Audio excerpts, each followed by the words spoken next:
家好，宠粉的一太又来了。明星跨界搞副业早就不是什么秘密了，比如陈赫的贤合庄、郑恺的火凤祥、邓伦的火社以及关晓彤的奶茶店等等，个个赚得盆满钵满。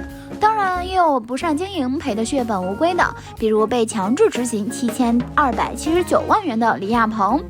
但细数起来，从演员过渡到商人的成功案例还是很多的，不少荧幕上的小透明甚至摇身变成了隐形富豪。想知道他们都是谁吗？今天咱们就一起来看看。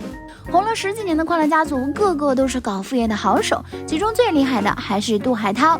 在快乐大本营多年，他一直扮演着被人欺负调侃的形象，然而这些不过是他里的人设。他28岁就登上富豪榜，坐拥上亿的身价。进入娱乐圈不久，杜海涛更是开启了雷达模式，展现出他在投资上敏锐的观察力。商业版图从餐饮业开始，直至健身、时尚、传媒、电商等多个领域。就在去年，他又在成都最繁华、竞争最激烈的春熙路步行街开了自己的火锅店辣斗辣。怪不得谢娜都在节目里说杜海涛是隐形富豪，是快乐大本营里最富有的一个，戏称他上面也只有马云了。或许是隐形属性被爆了出来，杜海涛也开始摊牌，在节目中不止一次的放出豪言。面对好友出口就借80万，杜海涛直言不多不多。面对女朋友沈梦辰更是大方的不行，送出100万豪车，连眼睛都不眨。看来他当初在节目中扬言要买飞机，或许不是吹牛。不过能送100万豪车却舍不得给岳父买礼物，这到底是大方还是抠啊？何老师除了主持节目、出演电影，还投资了餐饮。先后入股了咖啡之翼、北京热辣等餐厅，分店遍及全国各地。尝到投资蜜果之后，几年在其他投资领域逐渐放开手脚，陆续涉足教育、服装电商以及投资管理行业。再加上文化底蕴深厚，何老师不仅在北京外国语大学阿拉伯语系教师，还出过几本书，比如《炯炯有神》、我是这样长大的、最好的幸福，这一切都是他收入的来源。有人估算过，他的身价应该早就过亿了，但究竟有几个亿，只有何老师自己知道了。吴昕最广为人知的副业就是他的10几家泰国菜餐厅太子椰，因为口感正宗，加之价格亲民，生意十分火爆，1年的流水就近2亿。除了这些，还有3家网店，林林总总加起来不说上亿也有上千万了，妥妥的单身富婆一枚。退出主持界，安心退居幕后，做起投资人的李湘也是富婆一枚。曾经担任奇虎360的总裁的她，早年投资了很多房产和写字楼。涉足直播带货后，她的身价估值将近9亿元，这也是早年善于理财积累的财富。如今和王岳伦离婚后，两人名下关联的公司从20家变更只剩下2家，再也没有任何商业关联。凭借哥哥再度出圈的胡海泉，从走红到现在，投资的产业包括电子科技、MCN 机构、奶茶等各个行业，名下拥有57家大大小小的公司，身价当然也是不容小觑的。和口红一哥李佳琦合作创办直播公司，参与出资大火的《这就是街舞》，妥妥的投资大佬。参加综艺哥哥时，他也在节目中自曝商业嗅觉非常灵敏，为了更好的发展，自学考取了主持人证，还曾前往北大进修 EMBA。 都这么厉害了，还在提升自己，看来厚积薄发才是人生正解。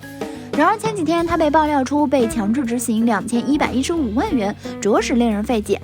黄晓明除了演员身份，就是黄老板的身份。出道这些年，手里积攒了很多人脉，名下涉及的公司多达50家，从影视到医疗、餐饮、金融各个方面都有涉及。身价早已过亿的他，也是妥妥的投资高手。他在综艺节目中餐厅的那句经典语录：“我不要你觉得，我要我觉得”，完全就是现实版霸道总裁啊！这些年，他渐渐放慢了拍戏的频率，专心经营自己的副业。作为教主夫人的 Angelababy 也颇有点夫唱妇随的味道。很早之前，她就在香港开了家美甲店，不但方便自己修指甲，也是个招呼朋友的好去处。赚了钱之后，她又进军美食界，与电影全球热恋导演陈国辉合开了咖啡店，甚至连开3家。2个人都这么会赚钱，仪态已经化身柠檬精了。虽然他们隔三差五传出婚变的消息，不过2人之间的利益纽带联系紧密。明星的爱情和一般人的爱情不同的是，他们在一起可以实现利益最大化，也丝毫不影响私人空间。被曝抛弃女友绯闻的周杰也很有经商天赋，当年一部《还珠格格》让他火遍大江南北，可还没有享受红利就遭受黑料的反噬。脸心如在节目上不经意地爆出周杰曾在拍摄吻戏的时候伸出舌头，周杰遭受全网嘲。2005年可以说是他最黑暗的一年，不断被传出各种负面消息，每一件事儿都将他的事业拉入谷底。对这些事儿，周杰却从不辟谣，转而走上了商业道路，同时做起了慈善。那段时间，许多网友都在传周杰回家种地，事实也的确如此。只是他的种地是另外一种人生的起点。很快，他的经商头脑便在事业上发挥了巨大的作用。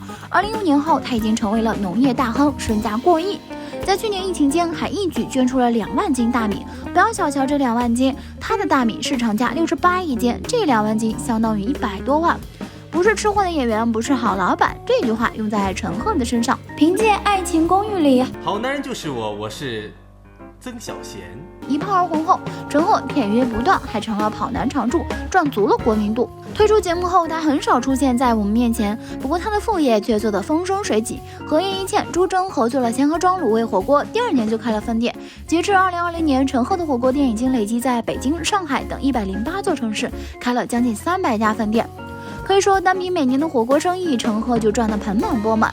除了开火锅店，陈赫还建立了一个电子竞技俱乐部——天霸俱乐部。在跑男团中，和陈赫关系一向不错的鹿晗也加盟了天霸战队，成为合伙人之一。仪态觉得鹿晗的加入绝不只是因为他们的兄弟情谊，关键是电竞产业前景好啊！以他的疯狂暗示，你懂了没？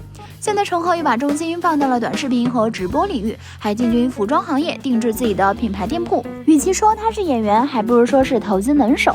就在前几天，陈赫还穿着一套灰色运动装，亲自前往新开的火锅店拉人气，不但给客人上菜，而且每桌都赠送了奶茶和小菜。早已跻身福布斯中国名人榜的他，真的是个很会捞金的人。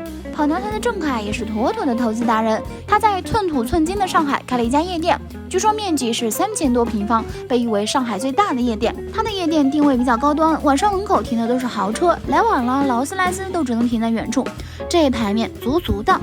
郑恺这个副业除了给他带来可观的收入之外，还给他增加积累了很多人脉，对他的事业也起到了很大的帮助。2020年，他又开出了主打民国风的火锅店火凤祥鲜货火锅，生意火爆。邓伦也是一个超级喜欢火锅的人，所以在自己的老家石家庄开了一家火锅店，叫火社，不少人慕名前去。拥有属于自己的火锅店，想什么时候吃火锅就什么时候吃，真的令人十分羡慕。薛之谦的上上签串串香火锅也很出名，早在2017年，老薛就开了5家门店，每家店面积都在600平方米左右，日均流水稳定在150万左右。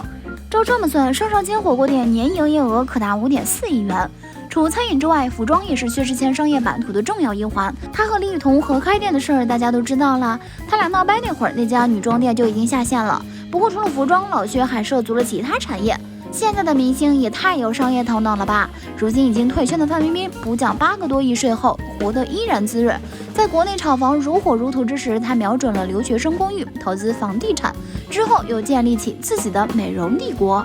早前有媒体爆料，范冰冰的美容院办卡价格昂贵，最低都要5万起，最高高达100万元。另外，她在时尚、餐饮方面都有自己的副业，所以现在的范冰冰虽然一心想付出而不得，但她作为范爷的底气还是在的。当然，要说副业，还得是刘晓庆，演员、歌星、作家、商人、主持人、制片人，她玩过太多了。演电影成名，跨界做主持人，进军房地产行业，创立个人 IP 做化妆品，凭影视圈人脉开影视公司、广告公司，还不忘写下人生23事与读者分享。即便是锒铛入狱、债台高筑之时，也要自律，鞭策自己从头再来。可以说，刘晓庆的副业史就像一本指南，早早的就指明了明星们做副业的方向和雷区。